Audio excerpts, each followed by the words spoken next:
Thanks for watching us tonight. Earning money in America. That is the subject of this evening's Talking Points memo.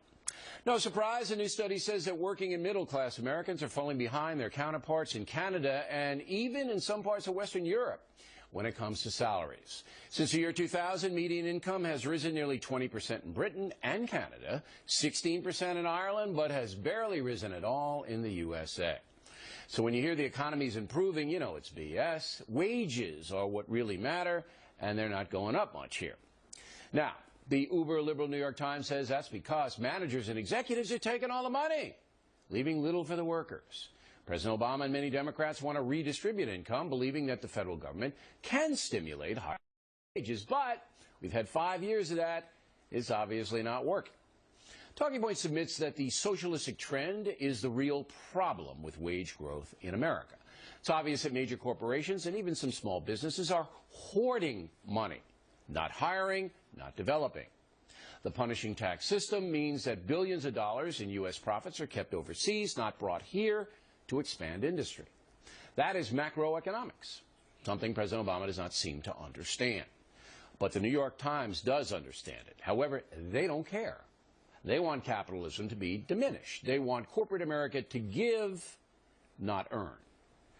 In the real world, it is still possible for hardworking Americans to prosper. I oversee a thriving business thanks to the infrastructure Fox News provides. I do a lot of the skill work. I anchor The Factor. I write the books. So my earnings are far above those who assist me.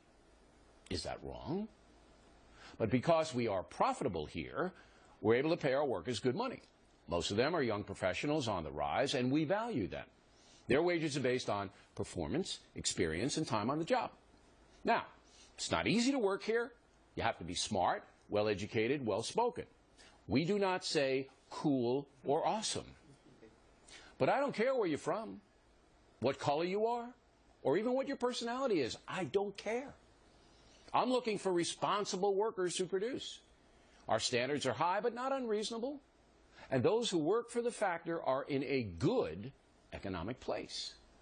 But if you don't work hard, if you're not well-read, if you cannot speak properly, you can't work here.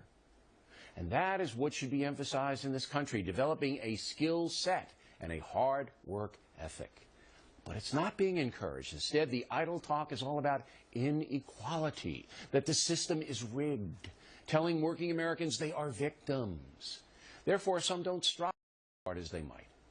Finally, the private sector fears the new social order the Obama administration is trying to impose, and that includes Obamacare mandates. That fear has constricted hiring and expansion. Capitalism made this country the most prosperous nation on earth, and we should damn well get back to it. Because if we don't,